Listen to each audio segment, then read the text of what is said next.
The year 2010 was drawing to a close, and a cold dread had begun to settle over the quiet, affluent communities of Long Island. It wasn't the usual chill of a New York winter. It was something far more sinister, born from the perplexing disappearance of Shannan Gilbert. A 24-year-old sex worker, Shannan had vanished in May after a chaotic encounter at a client's home in Oak Beach, a secluded enclave that nudged up against the desolate dunes of Ocean Parkway. Her frantic 911 call, a garbled plea for help before she inexplicably fled into the night, had left investigators baffled and Shannan's family consumed by agonizing uncertainty. The search for Shannan was exhaustive, a grim endeavor that wound through the dense, thorny thickets and treacherous marshlands bordering the Parkway. It was a search that would, inadvertently, unearth a horror far greater than anyone had anticipated. On December 11, 2010, a Suffolk County police officer, training his K-9 unit near Gilgo Beach, stumbled upon a macabre discovery: human skeletal remains. The relief that it might be Shannan quickly dissolved into a colder, deeper fear. It wasn't Shannan. It was Melissa Barthelemy, an escort who had vanished over a year earlier, in July 2009. The discovery sent a jolt through the tranquil coastline. The police, now with a sickening premonition, intensified their search. Within days, the grim tally grew. Near Melissa's resting place, 3 more sets of remains were unearthed. Those of Maureen Brainerd Barnes, missing since 2007, Megan Waterman, who disappeared in June 2010, and Amber Costello, last seen in September 2010. All 4 were young women, all escorts who had advertised their services on Craigslist. They became horrifyingly known as the Gilgo 4, and their synchronized discovery along that remote stretch of highway screamed of a serial killer, a predator stalking the shadows of Long Island. The serene beauty of Ocean Parkway had been irrevocably stained by unimaginable terror. Spring 2011 brought no relief, only further grim revelations. As the search for Shannan Gilbert continued, spreading further east along Ocean Parkway, the land surrendered more secrets. This time, the discoveries were even more disturbing, revealing partial remains of 6 additional individuals, bringing the total to 10 bodies and 1 toddler. The victims presented a chillingly diverse profile. Some were clearly escorts, others unidentified, and some had been missing for years, their cases long cold and their disappearances largely unpublicized. The sheer number and varied nature of these discoveries immediately raised agonizing questions. Was this the work of a single, highly prolific killer, or were there multiple predators at work, using this isolated stretch of road as a dumping ground? One of the most unsettling finds was the partial remains of Jessica Taylor, a woman whose torso had been discovered years earlier, in 2003, nearly 50 miles away in Manorville. This connection implied a geographical reach and a timeline that expanded the scope of the potential killer's activities far beyond the immediate vicinity of Gilgo Beach.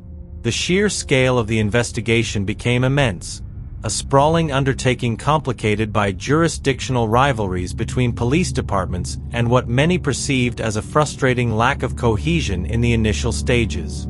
The families of the victims, already suffering unimaginable grief, found themselves caught in a bureaucratic tangle, their desperate pleas for answers often met with silence or slow, agonizing progress. The media, both local and national, descended upon Long Island, giving the case, now universally known as the Long Island serial killer, LISK, or the Gilgo Beach killer, a dark, infamous notoriety. The idyllic facade of these coastal communities was shattered, replaced by an unsettling awareness of the darkness that lurked just beyond the dunes. Amidst the growing number of victims and the escalating sense of dread, the case of Shannan Gilbert remained a haunting anomaly. Her full remains were finally located in December 2011, almost a year after the initial discoveries, in a dense marshland about a quarter mile from where she was last seen.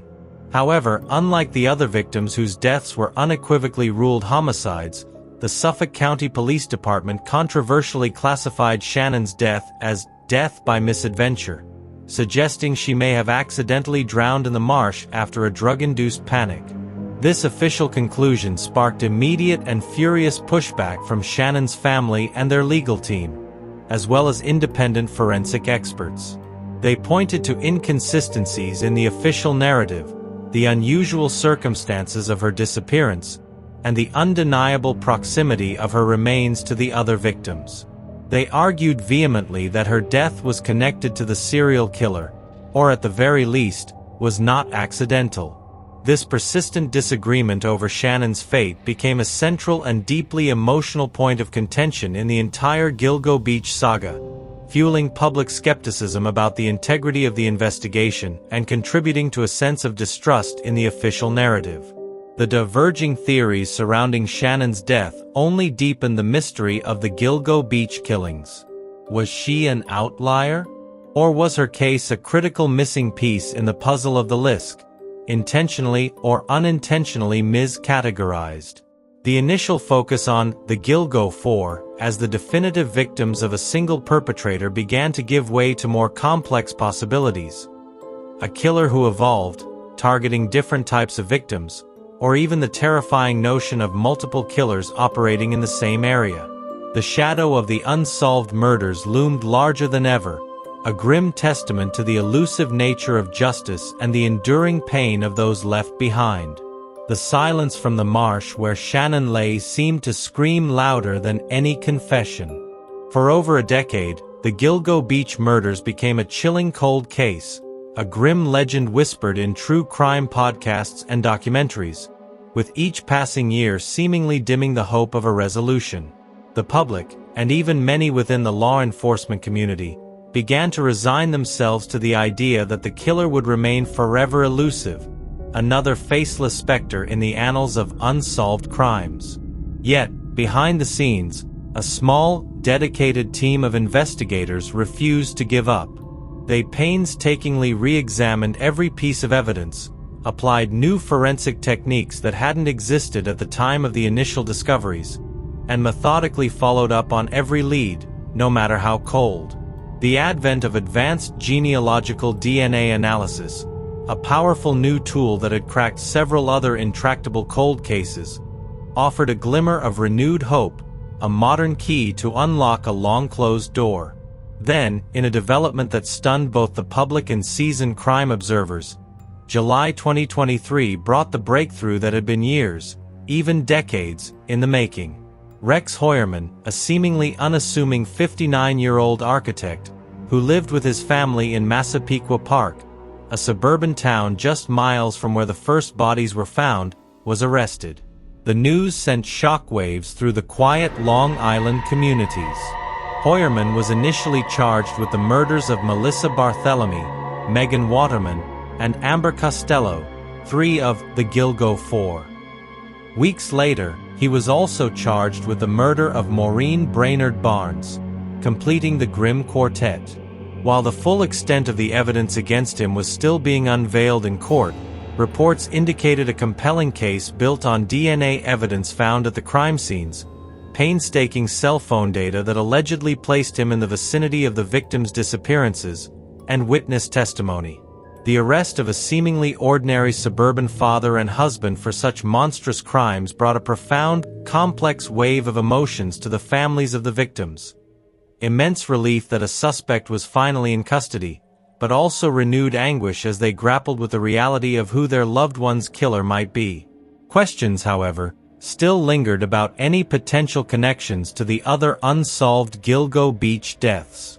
The hunt for the Long Island serial killer had taken a dramatic, decisive turn, but the full, horrific truth, and the ultimate fate of all the victims, remained a story still unfolding in the quiet towns along Ocean Parkway.